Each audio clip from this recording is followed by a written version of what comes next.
안녕하세요. UA 진로인학센터 박성철 대치센터장입니다. 자, 이번 시간에는 어저께 24학년도 6월 평가원 모의고사가 있었죠. 그 평가원 모의고사 관련되어 있는 내용 분석을 한번 해보고 그런 내용들을 기반으로 해서 올해 수능에 대한 내용이 어떨까 그 부분까지 함께 보는 시간 갖도록 하겠습니다. 일단 저희 UA에서는 24학년도 6월 평가원 모의고사 국어, 영어, 수학 어차피 영어 같은 경우는 등급이 90점 넘어가면 1등급이고 80점 넘어가면 2등급이기 때문에 그 등급 자체에 대한 내용들은 고정되어 있어서 의미가 없고요.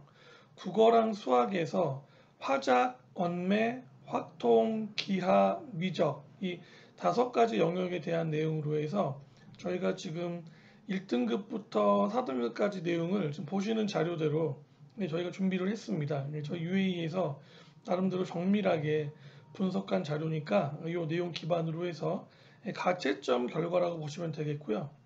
예를 들어서 국어 화작 같은 경우는 1등급이 96점에서 97점 원점수 이 점수대에서 아마 이제 1등급 4%대 이내에 달라질 거로 보고 있고요. 이 정도 성적이 나오면은 표점에서 130점 내외가 나오지 않을까 그렇게 예상을 하고 있습니다.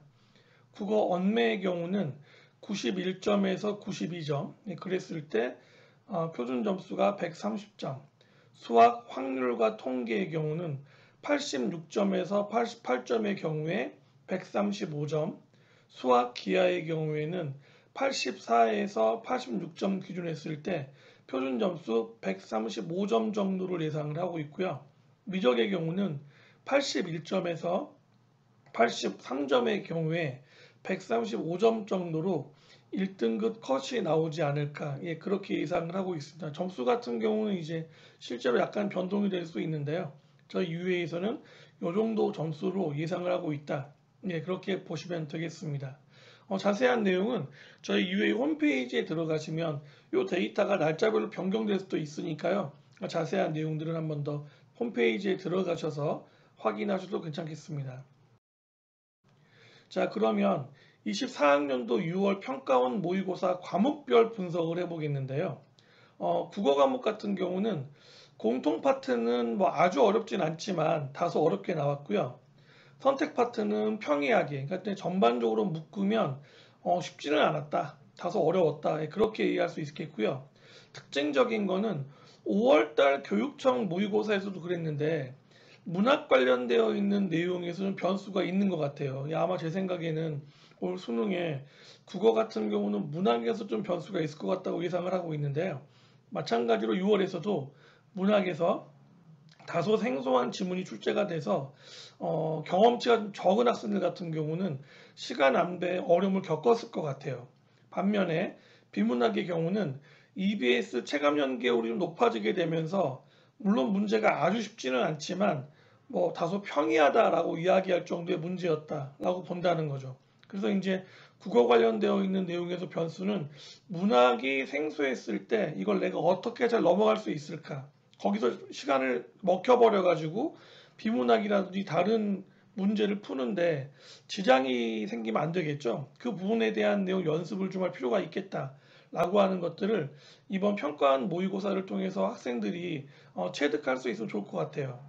수학의 경우는 대체로 작년 수능이나 6평에 비해서 다소 쉽게 출제됐는데 공통문항 쉽게 나왔고 선택문항 같은 경우도 거의 비슷하게 나왔다. 특징은 수학에서는 킬러가 나오기가 어려운 형태죠. 지금 보게 되면은 수학 특히 이제 요즘 보게 되면 중킬러 관련되어 있는 내용들을 중심으로 해서 까다롭게 내놓은 형태가 지속되고 있는데 이렇게 문제가 나가게 되면 전반적으로 최상위나 상위권 쪽에 대한 분별보다는 중위권, 중상위권에서 오히려 체감 난도가 높아지는 경향이 있거든요. 이렇게 하는 이유는 이제 수학에서 특히 그 미적분 관련되어 있는 내용을 많이 준비를 하는 최고급 학생들, 최상위권 학생들 같은 경우에 미적에서 만약에 진짜 어려운 문제를 내버리게 되면 미적과 확통에서 편차가 더 심해지기 때문에 나중에 됐을 때 그 표점 편차 때문에 교차로 나올 수 있는 문제가 생기잖아요. 이제 그런 문제 때문에라도 사실은 수학에서 고급 문제, 고난도 문제를 많이 낼 수 없는 상황입니다. 그렇다라고 하면 중킬러 영역에서 여러 개 문제를 통해 가지고 난도를 조정할 수밖에 없기 때문에 결국은 최상위보다는 중상위권 쪽에서 체감 난이도가 높아지는 그런 경향이 나올 수 있다는 거죠. 그거에 대한 내용들을 좀 준비할 필요가 있겠다라고 보겠고, 그런 편향성은 아마 작년도나 올해나 별로 다르지 않을 것 같습니다. 영어 같은 경우는 작년도 수능보다 조금 쉽게 출제됐다. 저희가 판단할 때는 뭐 고3 학생들 같은 경우에는 아직 영어 완성도가 높진 않다. 조금 영어를 나중에 하려는 경향도 있다 보니까 그런 경우에는 조금 어렵게 느낄 수도 있다. 1등급은 대략 저희가 판단할 때는 한 8%에서 10% 내외 정도로 볼 수 있을 것으로 보겠고요. EBS 간접 연계뿐만 아니라 일부 지문 같은 경우는 직접 연계가 될 수도 있기 때문에 그런 측면을 감안을 하면 그렇게 문제가 어렵지는 않았다. 그런데 현재 고3 학생들 같은 경우 저희가 판단을 해보면 조금 준비된 정도가 예년에 비해서 좀 적지 않느냐, 그런 식의 판단을 하고 있습니다. 그러면 24학년도 수능이 어떨까? 물론 뭐 이거 문제 안 나왔기 때문에 뭐라고 딱 단정지어서 이야기할 수 없겠지만, 저희가 예상해 본다 그러면 국어 같은 경우는 이과 최상위에 의치한 라인 학생들을 분별을 해야 되는데, 그 분별할 방안이 비문학만 가지고 분별되는 게 거의 한계가 오지 않았냐 판단을 하고, 결국은 문학 파트에서 변별할 것이다 라고 예상할 수 있다는 겁니다. 뭐 예를 들면 고전시가나 현대소설, 현대시에서 생소한 내용을 가지고 와서 변수를 줄 가능성이 있다. 특히 이렇게 할 경우에는 최상위만 분별되는 게 아니라 중상위권, 중위권 학생들 같은 경우도 그 생소함에서 멎어버리게 되기 때문에 그 시간 관련되어 있는 내용들을 제대로 분배를 못한다는 거죠. 그렇게 되면 1교시 국어를 폭망할 수도 있다. 그러니까 그런 부분에 대해서 사전에 좀 관련되어 있는 연습을 많이 해볼 필요가 있다 본다는 겁니다. 그래서 그 관련되어 있는 내용을 연습을 하고 오히려 화작이나 엄매와 같은 선택 과목에서는 변별이 쉽지가 않을 거다. 결론적으로 비문학에 대한 접근 능력, 그다음 문학 관련된 차별성을 극복하는 것이 고득점의 관건이겠고, 이번 평가원 전체 흐름을 보게 되면 EBS 연계성에 대한 내용들을 좀 더 고려하고 있다는 게 보여지기 때문에 EBS 관련되어 있는 문제들도 심도 있게 풀어볼 필요가 있겠다 하겠습니다. 자, 수학의 경우는 앞에서도 말했던 것처럼 선택 파트보다는 공통 파트에서 변별력 있는 문제를 출제할 가능성이 높겠죠. 왜냐하면 평가원에서도 표준 점수 차이 때문에 교차 지원되는 문제가 큰 문제가 되기 때문에 아무래도 미적과 확통에 대한 내용에서 미적을 어렵게 내서 그거에 의한 변별력을 내버리게 되면 나중에 이제 전체 입시에 영향이 되기 때문에 저희가 판단할 때는 수학에서 그렇게 최고 난도 아주 어려운 문제가 미적에서 내기는 쉽지가 않을 거다라고 본다는 거죠. 그렇다라고 하면 결국은 킬러 관련되어 있는 것보다는 준킬러에서 변별이 예상되기 때문에 최상위 변별보다는 오히려 중상위, 중위권에서 더욱 어려움을 느낄 수 있다. 그래서 그 영역에 속한 학생들은 기출을 중심으로 해서 자신이 잘 맞는 유형, 잘 맞지 못하는 유형에 맞춰 가지고 최대한 득점률을 높일 수 있는 방안이 무엇인지, 여름방학 안에 개선될 수 있는 부분이 무엇인지에 대한 것들을 반드시 고민해 봐야 된다는 겁니다. 자, 세 번째로 영어는 문제가 어렵다기보다는 사실 수험생들의 공부 양이나 강도가 낮은 게 아니냐, 사실 이렇게 저희는 약간 의심을 하고 있거든요. 그래서 실제로 1등급을 나눌 수 있는 빈칸 추론 문제나 순서 바꾸기에 관련되어 있는 문제는 그 유형 패턴에 대한 연습을 방학 기간에 얼마나 충실히 할 수 있는가, 그거에 따라 가지고 등급 90점을 맞을 수 있는지 없는지에 대한 내용들을 구분할 수 있을 것 같고요. 만약에 현재 학생 성적이 3등급대 이하다라 그러면 그런 경우는 거의 예외 없이 어휘부터 문제가 되는 경우거든요. 그러니까 기초 단어부터 빨리빨리 준비를 차근차근히 해서 여름이 지나고 나서 9월 달에 시험 볼 때는 안정적 2등급, 즉 84점 이상이 나올 수 있을 정도까지는 연습을 해줘야 된다. 왜냐하면 영어 같은 경우는 최고 난도로 낼 수 있는 문제가 결국은 빈칸 추론이나 순서 바꾸기 관련된 1등급 나누는 문제 라인이기 때문에 단어나 어휘 관련되어 있는 내용들 중심으로만 연습을 많이 하셔도 그 일정 정도 성적은 나올 수 있다는 거죠. 그러니까 좀 영어를 너무 쉽게 생각하지 마시고 여름방학까지는 메이드 하겠다는 생각을 가지고 공부를 하는 자세가 필요하다. 이렇게 이야기 드릴 수 있을 것 같습니다. 사탐이나 과탐 같은 경우는 지금 현재로는 뭐 점수가 명확하게 선정되지 않았지만 사탐 같은 경우는 올해 작년과 마찬가지로 이과 쪽에서 문과로 교차 지원 들어오는 문제 때문에 절대 쉽게 출시할 수가 없는 상황입니다. 그 상황을 인문 파트 학생들 인지를 해야 됩니다.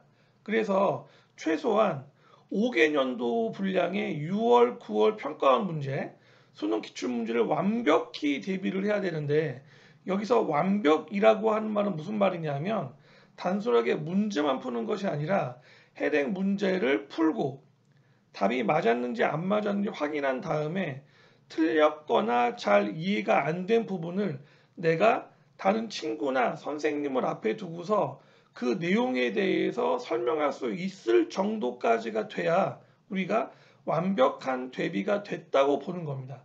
그 정도 내용을 완벽하게 숙달을 그랬을 때 안정적 2등급, 1등급도 아니고 안정적 2등급이 나올 수 있다는 점을 명시해서 학생들이 대충대충 하면 안 되고요.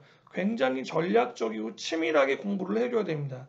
특히 제가 보게 되면 탐구에서 성적이 제대로 안 나와서 재수하는 학생들이 굉장히 많거든요. 학생들은 자기들이 왜 재수하는지에 대한 이유도 모르고 재수를 하고 있단 말이죠. 보게 되면. 그래서 탐구에 대한 내용들을 너무 쉽게 생각하지 말고 조금 더 자신 있게 공부를 하되 엄밀하게 엄정하게 공부하는 방법을 이번 기회에 습득해야 된다. 자, 과탐 같은 경우는 앞에서 또 이야기 드렸지만 수학을 통해서 이과 최상위 변별이 어려운 상황이고 국어에서도 만약에 올해 문학 변수가 나온다 하더라도 어느 정도 통제가 될지 알 수 없는 상황이기 때문에 결론적으로는 과탐이 최상위 변별될 가능성이 높습니다. 그래서 탐구에 대한 내용들을 열심히 좀 힘들더라도 마지막까지 힘을 내서 다 돌려볼 수 있는 노력을 해야 돼요. 실제로 보게 되면 이과 학생들 같은 경우에 수능 때까지 탐구 영역이 실제로 완성된 상태 학생은 30%가 안 됩니다. 거의 20%대 정도밖에 안 되기 때문에 성적 편차가 크게 나오거든요. 그러니까 거꾸로 생각해 보면 이과 학생들한테는 어차피 이 탐구 관련되어 있는 내용이 굉장히 좋은 기회일 수 있다는 거예요. 왜냐하면 사탐의 경우는 어렵게 낸다 하더라도 과탐에서 나오는 표준 점수보다 높게 나올 수 있는 가능성은 그렇게 크지 않습니다. 그런 점을 감안을 해본다면 과탐에 대한 내용들을 열심히 잘 맞춰 놓았을 때 그 학생이 이후에 혹시라도 교차를 한다든지 할 때도 플러스가 될 수 있다는 거죠. 그러니까 절대로 탐구를 소홀히 하면 안 된다. 탐구에 관련되어 있는 내용도 앞에서 제가 사탐 이야기했던 것처럼 수능 기출이나 평가원 기출에 대한 내용이 완벽하게 대비가 되어야 한다. 그 완벽이라고 하는 개념을 잘 이해하길 바랍니다. 팁으로 논술 관련되어 있는 내용 알려드리면 자, 문과 학생들 같은 경우에 인문 논술은 예년보다는 실질 경쟁률이 높아질 가능성이 많죠. 왜냐하면 지원을 하려는 학생도 꽤 많이 있을 거고 그 다음에 최저 기준이 좀 완화된 경향이 있기 때문에 그런 면에서는 실질 경쟁률이 높아질 수 있지만 도전을 할 학생, 도전을 해야만 해야 될 학생은 주저없이 도전할 만하다는 겁니다. 왜냐하면 제가 볼 때 논술 형태만큼 가성비가 좋은 입시 패턴이 없어요. 그래서 논술에 대한 내용들을 도전해야 될 학생은 도전을 하는데 단 막 하지 말고 최소한 방학 때부터라도 기본적인 유형, 비교라든지 분석 정도에 대한 내용 정도는 알고서 시험장에 가야 되기 때문에 그런 유형 패턴에 대한 내용 연습을 여름방학 때부터는 준비를 해야 합격 가능성이 있다. 그 점을 명심하면 좋겠습니다. 자, 이과 학생들 같은 경우는 자연논술은 수학 성적이 어느 정도 나온다고 가늠을 하면 그 학생들 같은 경우는 예상외로 좋은 실적이 나올 수 있어요. 왜냐하면 이과 학생들 제가 보니까 상당수 학생들이 재작년부터 수능 성적이 잘 나오면 문과로 교차를 해도 학교가 한두 개 정도 높아지는 경향이 있다는 걸 이미 알고 있기 때문에 만에 하나 학생들이 내신 성적이 안 좋아서 학생부 종합전형이나 교과전형 지원이 어려운 상황에서 융논술을 쓴다 할지라도 상당수의 학생이 논술을 열심히 하기보단 오히려 정시를 더 열심히 해서 정시 성적 가지고 교차 지원할 생각을 굉장히 많이 하고 있어요.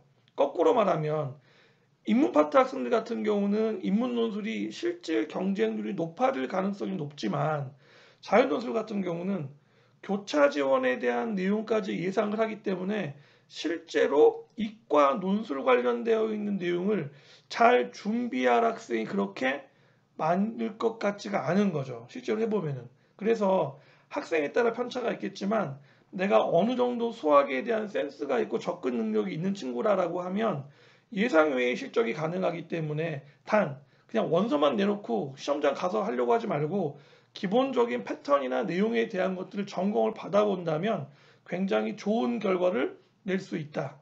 예, 그 관련되어 있는 내용 팁까지 드리면서 우리가 어저께 봤던 24학년도 6평에 관련되어 있는 분석과 수능에 대한 예상 설명 마치도록 하겠습니다. 감사합니다.